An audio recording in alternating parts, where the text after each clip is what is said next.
the moon? Maybe. So today I want to talk to you about the accelerating universe. Understanding the accelerating universe really is meaning to understand the universe from beginning and end. But before we do that, let's acknowledge and pay our respects to the Aboriginal people of Australia and their elders, past and present. And in doing that, let's think of what the elders of the past saw. They saw the Milky Way, the same Milky Way we see today. And they saw it as a giant emu in the sky. If you ever have the chance to go just outside of Sydney in one of the national parks there is indeed in these rocks an ancient carving of an emu, and you can see it up in the sky. The skies are something that belong to every human who has lived on planet Earth. It is something we share, and we realize this when we look, for example, in Europe at some of the ancient paintings. This is the Cave of Lascaux in France, 17,300 years old. In it, we see an asterism which we call the Pleiades, or the Seven Sisters. Six stars, that's one of the interesting features of it, in the sky, right next to the bull, or as we call it now, the constellation Taurus. The idea of the constellation Taurus dates back 17,300 years. The Pleiades, the Seven Sisters, how do the Aboriginal, or many of the Aboriginal people of Australia refer to it? The Seven Sisters, despite being isolated from the Europeans by tens of thousands of years. The stars are stories that go back to the beginnings of humanity. And so when we look at the Pleiades today, a constellation in the sky or an asterism in the sky, we're looking at the same thing that every human on planet Earth has seen. Why? Because they're visible to everyone. I grew up in Alaska, the very far north, and people in Patagonia in the very far south, they can all see this. Every human has shared those 6 stars that we refer to broadly around the world as the Seven Sisters. So, let's now change gears and figure out what we've learned in the last 20,000 years. And to do that, we're going to take a tour of the universe. And to take that tour of the universe, I present to you our guide, the speed of light. Light travels very fast, 7.5 times around the Earth each second. That's 300,000 kilometers per second. And as Aditya was telling you, out and stealing my lines, when you look at the moon, and he has stolen my lines, he's seen my talk. When you look at the moon, you're looking 1.5 seconds in the past. And so you are seeing things as they were. And the moon, 1.5 seconds, what's that? It's not much. But when we saw Pluto recently, that was more than 4 hours. But let's just take a look at some other things in the solar system. The sun is much bigger than the Earth-Moon system, something we don't realize because the sun is so far away. It's 8 light minutes in distance. And so when we look then at the most distant star, and I'm curious how many people saw this star out tonight, Alpha Centauri, that's the closest star in the sky, 4.3 light years in distance. Think what 4.3 light years is. That's light traveling 300,000 kilometers per second for 86,400 seconds a day for 365 days, 365 and a quarter days, because we've got a leap year or two in 4.3 years. That's trillions upon trillions of kilometers. Deep Horizons, the fastest spacecraft that we've yet constructed as humanity, would take 25,000 years to get to Alpha Centauri. The Sun and Alpha Centauri are 2 stars in the Milky Way. The Milky Way is huge. It contains 100 billion stars. It is 100,000 light years across.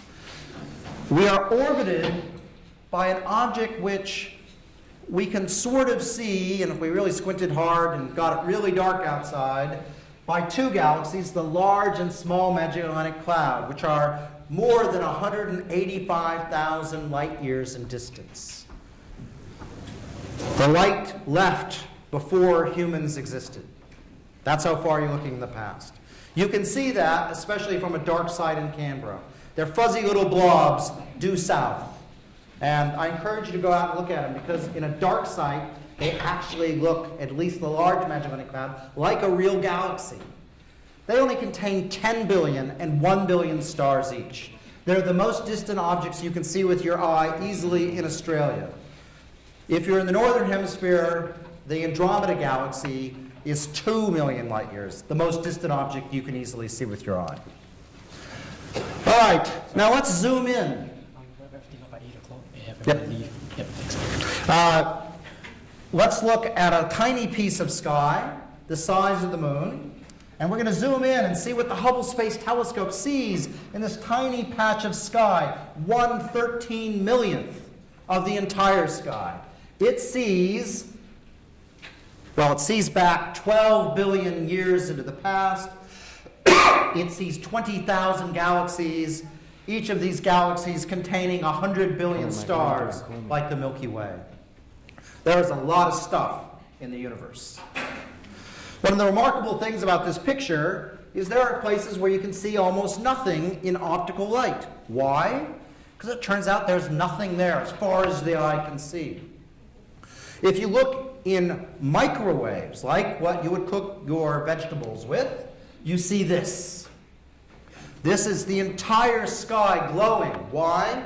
Because 13.8 billion years ago, the universe was 3,000 degrees. It was almost as hot as the sun and glowing like the sun in all directions. We can't see that with optical light because there's just none of it there. We see it in the form of these microwaves. And before that, well, it turns out that's the Big Bang. Now let's think about how we arrived at this. We did this by being able to measure things. Science is all about measurement and prediction. How do we measure things in the universe? Well, we don't have rulers that go to the nearest galaxies. We instead have to rely on how things appear. The further away an object is, the fainter it appears, or the smaller it appears. And we can use these physical facts to measure distances. But we can also measure motion. How? Through the Doppler shift. If you hear an ambulance coming towards you, the pitch of the ambulance is raised. As it passes, it fades. That's because sound is a wave, and the sound waves are compressed and raised in pitch as it's coming towards you, stretched as it goes by. Light is also a wave, slightly different wave than sound, but it too gets compressed as you're moving relative to the speed of light and gets stretched as it's moving away. Edwin Hubble in 1929 went out and measured velocities and distances for galaxies, and he found a remarkable thing.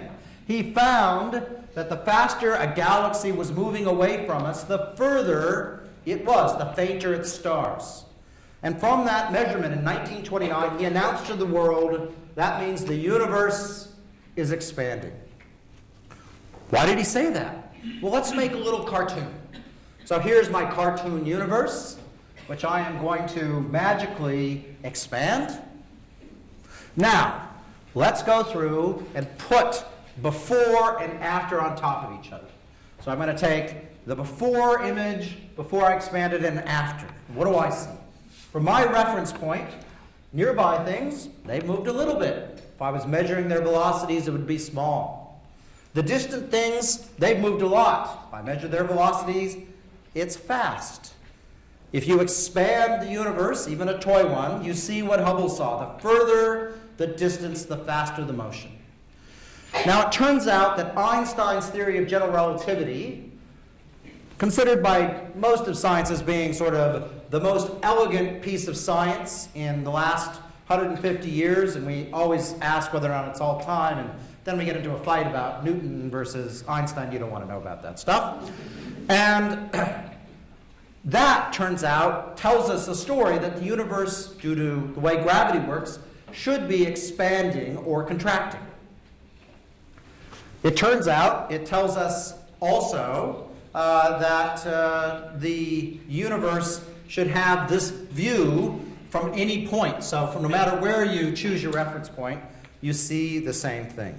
So Einstein's theory of general relativity is how we go out and predict things. Now, imagine a universe which is expanding. Now, I had a little trouble with this earlier. We're going to try it again and see if it works. Yeah, I'm going to try it again. And again. It did work once. Let's try it. I'm gonna apply something here. No. No. Oh, it's amazing how history repeats itself. I didn't understand it last time, and I assumed it wouldn't happen again.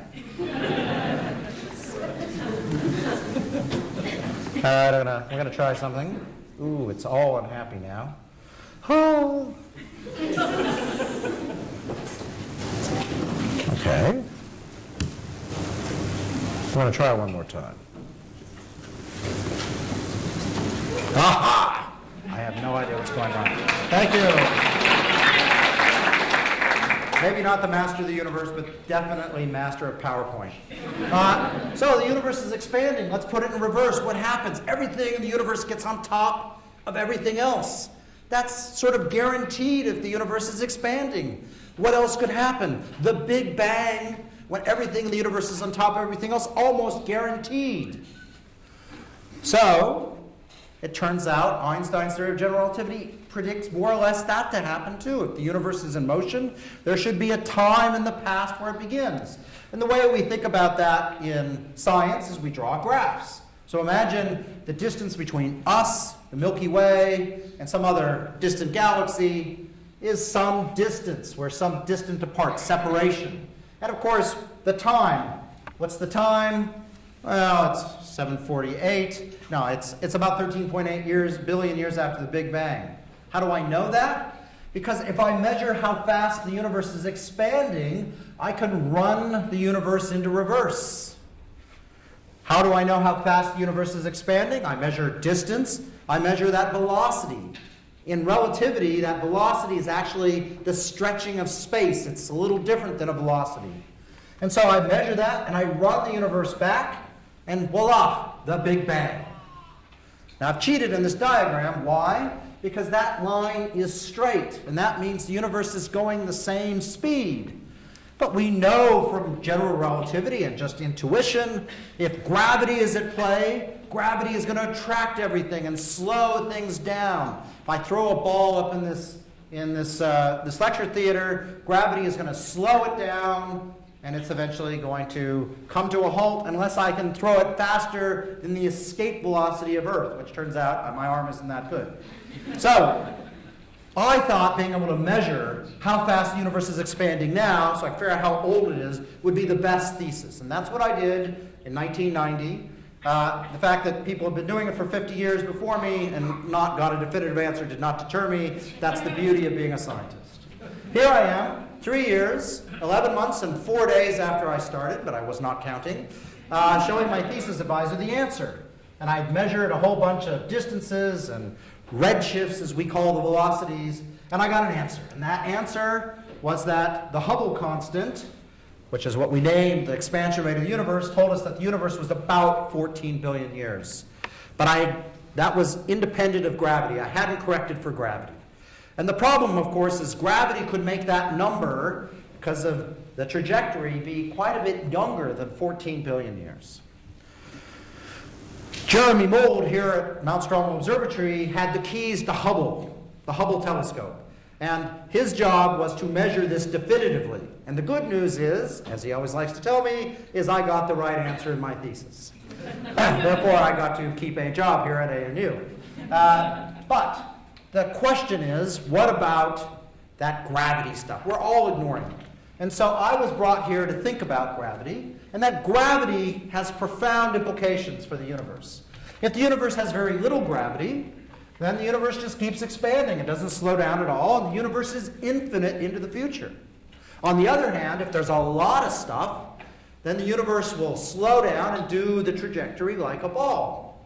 And of course, all universes therefore have a beginning, a Big Bang, but only this one has the Gnad Gib, the Big Bang in reverse. So I came to Australia and was hired to go through and measure what the universe was doing now and compare it to the past, and we'll talk about that. So, measuring the universe's past, imagine I can go through and measure distance and redshift or velocity for nearby objects. I'm not looking very far in the past then. And then I do it to distant objects.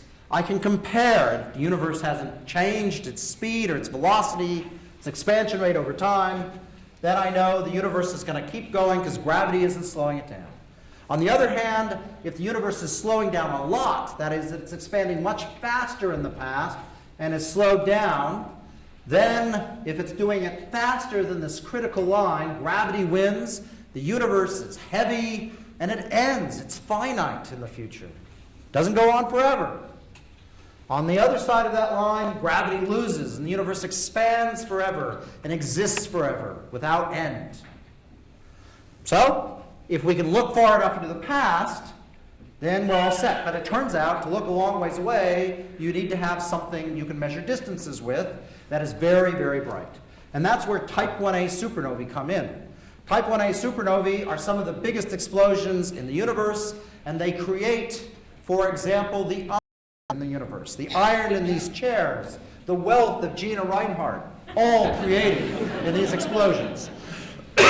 Gina has thus far declined to endow my own research portfolio into her wealth, but that's another story. So let's talk about these type 1a supernovae. Our sun, I'm afraid, is running out of nuclear fuel slowly but surely. In 5 billion years from now, it's going to puff up, destroy the Earth, collapse down to a tiny little object called a white dwarf star. If our sun were in a binary system, two of them, then things get much more complicated. The bigger the star does that process, except for it dumps all its material, or a lot of its material, into the second star. The second star, turns out, then gets kind of heavy, it gets all this stuff, it's sort of, it's like it went to McDonald's for a couple billion years, and it gets a lot of energy from that, it gets bloaty, fat, all sorts of other things. And then, eventually, as it starts running out of nuclear fuel, it's going to puff up. And when it does that, it will start dumping material onto the first star, the little white dwarf star. Now, a white dwarf star is a star about the size of our sun, but collapsed down into something the size of the Earth. And so as material falls onto it, that star becomes heavier and heavier, and its gravity becomes stronger and stronger. And when it reaches a critical point, 1.383 times the mass of our sun, gravity wins, and the whole thing tries to collapse down to a black hole, but fails, because it's made out of nuclear fuel, carbon and oxygen, and the whole thing blows up as a giant thermonuclear bomb. 5 billion times brighter than our sun. It takes 20 days to reach its maximum brightness, and then fades away. Now this is a light bulb we can use. As part of my thesis before I came to Australia, I worked with a group in Chile that studied these things in detail. Literally on my way to moving to Australia, we talked about their new discovery of how to measure how many watts one of these things produce. And they're not all the same. There are ones that produce lots of iron and are bright and rise and fall slowly, and ones that produce a little bit of iron that rise and fall quickly. And they're bright. 43 zeros with the 1 in front, watts. That's how big light bulbs they are. They're big. So, on the way here, talked to my colleagues in Chile who have terrible sunburns, and we devised a project where we would use the modern technology, the digital technology we're all kind of used to in our phones and our computers, to literally data mine. 50 gigabytes of data a night back in 1995, which I can tell you was a lot of data back then, and find the rare explosions that are these type 1a supernovae. So, essentially, looking for a needle of a haystack, we would take 1,000 plus images like this in a night. Each one is, 8 megapixels about, and we would find objects that look like this, and we would identify it by taking a before and after picture and looking for the changes, the differences. And so you can see nothing has become something here. And that something is a type 1a supernovae which was at a distance that light took more than 5 billion years to reach us. So that explosion, using the best technology of the day in 1995, that explosion occurred before the Earth was formed. So we were able to do that. And I can tell you it was hard work.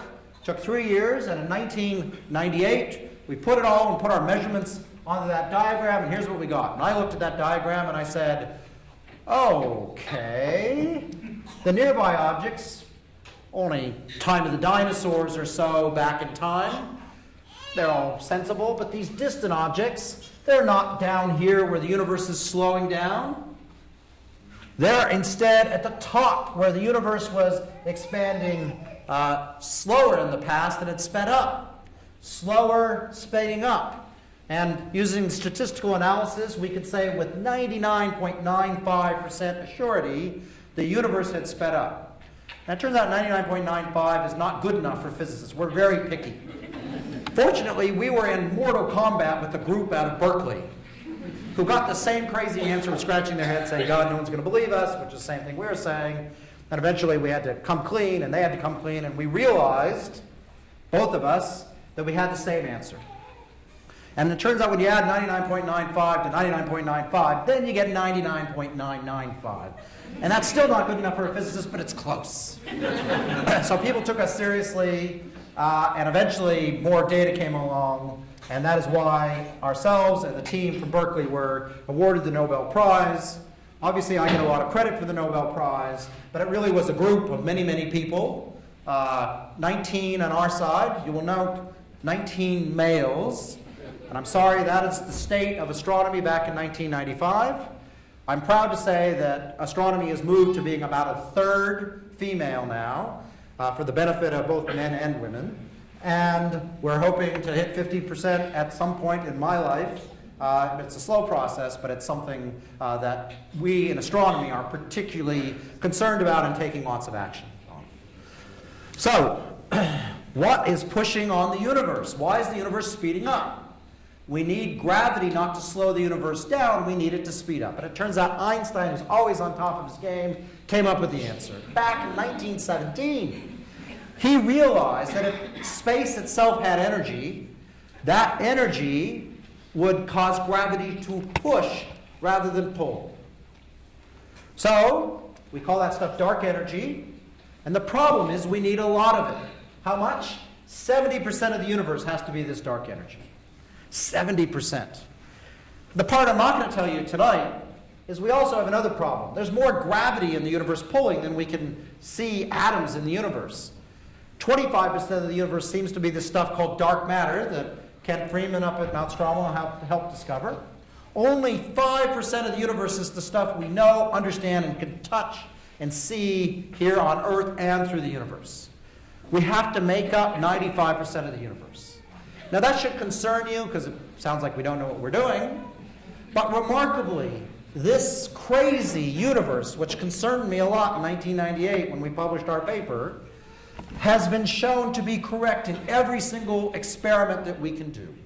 And science is about predicting, and we can predict in advance and have predicted in advance every experiment we've been able to do in the last 20 years. And these experiments aren't just one number, they're very complicated figures and curves that we need to reproduce. It is remarkable how well it works. So what's the future of the universe? Well, the future of the universe is a battle. It's a battle of domination, sort of WWF style. I'm sorry, I'm not allowed to say that anymore. That's not the World Wildlife Fund. It's something else now. WWA, I don't know what it is. Dark energy versus dark matter and atoms. Dark matter and atoms always go together. Gravity that pulls versus gravity that pushes. The problem is dark matter and atoms, as the universe expands, we sit here and the universe gets bigger around us. That means we become less and less important over time. Dark energy, on the other hand, is part of space itself. Space gets bigger, it's like, fine, there'll be more of me. And so it becomes stronger and stronger over time.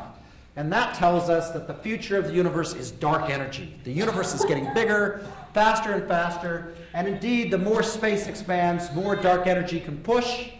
And that leads to the amazing thing, eventually the creation of space between the galaxies happens faster than light can travel to it. When we look at galaxies in the future, the light's going to travel through space, and it's not going to get to us. Why? Because space is created faster than the light can travel through it. All consistent with relativity. We can talk about it later on. We need to realize that you and me are not expanding. The Earth is not expanding. Why? That is the density of dark energy. There's not much of it. The density of Earth is much, much higher, 30 orders of magnitude higher. We live in a special part of the universe. We live in a place where the attractive gravity that allowed the Milky Way to form, allowed the Earth to form, took over the universe and collapsed us down 13 billion plus years ago and created where we live. It's the space between everything, the average part of the universe that is so thinly spread. Our part of the universe, the Earth, even the Milky Way, gravity is one, space is not expanding. Eventually, it turns out there's a sphere of gravitational influence that includes, for example, the Andromeda Galaxy. And our two galaxies are going to merge together to form a super galaxy. But when we look out, well, the rest of the universe gets accelerated away. Now, if Lawrence Krauss was here, he's probably listening just to taunt me later on, he would say, now, Brian, you cannot predict the future unless you're God. And those of you who know Lawrence knows how strong he feels about God, so let's not go to that question. So it turns out you have to have infinite knowledge to be able to predict the future. So in practice, anything is possible. That same logic says we could all disappear in a puff of quantum mechanical magic right now, too. So be careful what you think your probabilities are. Dark energy can change in the future. We don't understand it very well. But unless dark energy suddenly disappears, and there's no reason to believe that's going to happen anytime soon, the universe will, at an ever-increasing rate, expand, fade away, and leave me and my colleagues up at Mount Stromlo unemployed. Thank you very much. Now,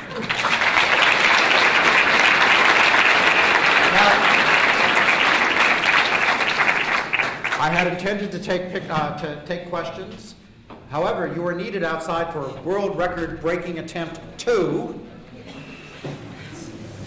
So this is the one for the whole continent. I think we've already broken one tonight. We